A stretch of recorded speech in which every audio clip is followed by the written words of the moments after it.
Graça e paz, amados. Estamos aqui mais uma vez. Sejam bem-vindos ao nosso canal IBN Adoradora de Franca. Estamos aqui estudando a palavra do Senhor, vendo os milagres de Jesus. Amém? Da qual os evangelhos aqui nos apresentam. Estamos vendo aqui alguns milagres escritos sob a perspectiva de Marcos, que traz para nós um servo em ação, um verbo em ação. Aquele que está sempre disposto, com a disposição para trazer o alívio, trazer o refrigério, trazer a cura das mais diferentes necessidades humanas. Amém? Vamos estudar hoje mais um milagre, que é a cura de um paralítico em Cafarnaum. Quero que você acompanhe comigo no livro de Marcos, capítulo 2, a partir do verso 1. Amém? Acompanhe aí comigo, diz assim: Dias depois, entrou Jesus de novo em Cafarnaum, e logo correu que ele estava em casa.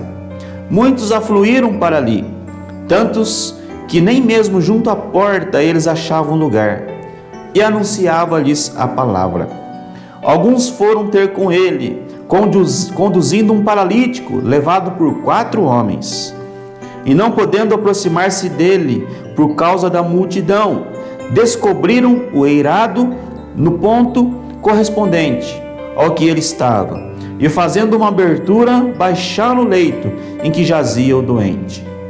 Vendo-lhes a fé, Jesus disse ao paralítico: Filho, os teus pecados estão perdoados. Mas alguns dos escribas estavam assentados ali e arrazoavam em seu coração: Por que fala ele deste modo? Isto é blasfêmia. Quem pode perdoar pecados, senão um, que é Deus? E Jesus, percebendo logo por seu espírito que eles assim arrazoavam, disse-lhes: Por que arrazoais sobre estas coisas em vosso coração? Qual é mais fácil, dizer ao paralítico: Estão perdoados os teus pecados? Ou dizer: Levanta-te, toma o teu leito e anda? Ora, para que saibais que o Filho do Homem tem sobre a terra autoridade para perdoar pecados, disse ao paralítico: Eu te mando, levanta-te, toma o teu leito e vai para a tua casa. Então ele se levantou e no mesmo instante, tomando o leito, retirou-se à vista de todos, a ponto de se admirarem todos e darem glória a Deus, dizendo: Jamais vimos coisa assim. Olha que maravilhoso esse relato de Marcos sobre esse milagre de Jesus. 5 pessoas ali, 5 pessoas que desfrutavam de uma amizade, de uma comunhão, e 4 ali se dispuseram a levar este paralítico até Jesus. Jesus estava em Cafarnaum, na casa de Pedro. A notícia de sua chegada na cidade, Cafarnaum ali, Jesus estabelece como seu quartel-general. Depois de ser desprezado lá em Nazaré, ele vai para Cafarnaum. A notícia então de sua chegada espalhou, porque Jesus havia curado muitos. E muita gente se reuniu para ouvir Jesus e também para receber um milagre, uma cura de Jesus. Na verdade, esse é um desafio para nós, não é verdade? Por que queremos Jesus? Será que queremos Jesus pelas bênçãos que Ele nos oferece, que Ele pode fazer? Para resolver uma situação imediata que nós precisamos? Ou será que queremos Jesus para ouvir os seus ensinos, as suas palavras de vida eterna? Na verdade, uma característica marcante do ministério de Jesus foi proclamar o reino dos céus. O que é o reino dos céus? É o domínio de Deus no coração do homem. Domínio esse que o homem entregou para Satanás lá atrás, com Adão. Jesus vem para restaurar esse domínio de Deus no coração do homem. Então aqui esse texto relata que Jesus estava anunciando a palavra, estava dizendo que havia chegado o reino dos céus. Mas ali uma ação inusitada, uma ação corajosa, persistente, de um grupo de 4 pessoas, de 4 amigos, em favor de um outro, demonstrando ali amor, amizade, não é? Companheirismo, comunhão, fé. Ali chama a atenção de Jesus. Eles carregando aquele paralítico numa espécie de maca, não conseguem entrar porque havia muitas pessoas ali naquela casa. Então eles encontram uma maneira por cima do telhado. Sabe? Aqui fala de fé, fala de ação. Muitas vezes não demonstramos fé por palavras, mas é demonstrada sim por ações. Como está lá em Tiago 2, versículo 18, diz assim: tu tens fé e eu obras. Mostra-me essa tua fé sem obras, e eu com as obras te mostrarei a minha fé. Essa fé desse grupo de pessoas, dessas 5 pessoas, chamou a atenção de Jesus. A primeira coisa interessante que Jesus faz ali não é nem curar aquele paralítico. Ele diz para ele: olha, perdoado estão os teus pecados. Filho, os teus pecados estão perdoados. Jesus perdoa seus pecados. Porque havia um conceito na época de que as doenças eram causadas pelos pecados. Então Jesus age diretamente no cerne do problema.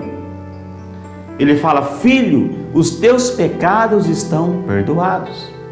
Olha só que interessante. Quando ele diz para o paralítico filho, significa a acolhida de Jesus. Significa que agora ele é filho de Deus, da qual a palavra de Deus nos diz que nós somos herdeiros de Deus. É filho, Jesus acolhe ele como filho. Então, Jesus diz para ele: olha, você é meu filho. Então, as bênçãos decorrentes desta filiação, você é herdeiro disso. Depois Jesus disse: filho, os teus pecados. Primeiro Jesus acolhe ele como filho, sabe? Depois Jesus fala para ele: os teus pecados. Jesus trata da causa do problema e não simplesmente dos sintomas. A causa do problema, Jesus veio ali para demonstrar que de fato ele era o Messias, de fato ele era o Cristo, o ungido de Deus, enviado para a salvação dos homens. Enquanto os religiosos ali, os saduceus, os escribas, arrazoavam ali e tentando encontrar alguma brecha, alguma palavra de Jesus, dizendo: olha, quem é esse que está dizendo que perdoa pecados, se não somente um que perdoa, que é Deus? Realmente eles estavam comprovando, não é? Que Jesus era Deus ali, porque só Jesus perdoa os pecados. Mas eles esperavam um Messias poderoso no campo humano, nas coisas materiais, humanas, na política, alguém poderoso. Mas Jesus veio para implementar, para dar início ao reino, para instalar o reino dos céus. Um governo espiritual, amados. Nós temos que entender essas coisas. Filho, os teus pecados estão perdoados. Jesus demonstra sua divindade, sua compaixão, sua misericórdia e seu amor. Era a invasão de Deus na história humana. Deus estava ali para anunciar que havia chegado o reino dos céus, o domínio de Deus no coração do homem. Jesus também, depois disso tudo, curou aquele homem e os seus sintomas, fisicamente. e provou que era poderoso e é poderoso. Jamais vimos coisa assim, como diz a palavra. Que coisa maravilhosa. Jesus, Ele trata o problema, sabe, lá na sua causa. Não apenas os sintomas, não é verdade? Não apenas os sintomas, Jesus resolve o problema. Destacamos aqui nessa passagem duas coisas interessantes, sabe? Primeira, a dureza de coração dos religiosos, dos líderes religiosos. Jesus agia ali fora do padrão das estruturas, das instituições organizadas. Então, por esta questão, os religiosos ali, com o coração endurecido, porque na verdade estas estruturas aprofundavam mais o vazio do coração humano.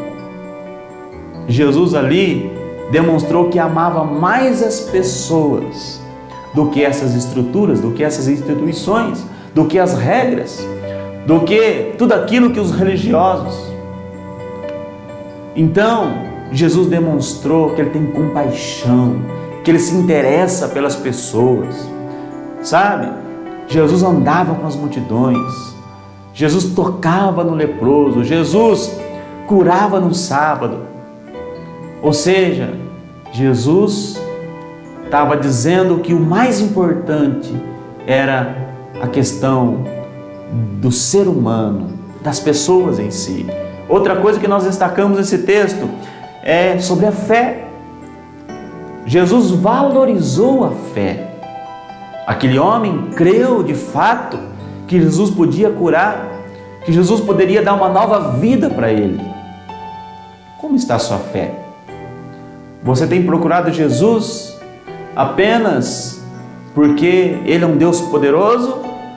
Ou você crê que Deus pode dar uma vida nova para você, mudar a sua forma de pensar, trazer para você uma possibilidade de uma vida diferenciada, novos sonhos, novas conquistas, como diz a palavra, tudo novo. Deus quer fazer tudo novo na nossa vida, tudo novo na sua vida. É assim quando uma pessoa se entrega para Jesus.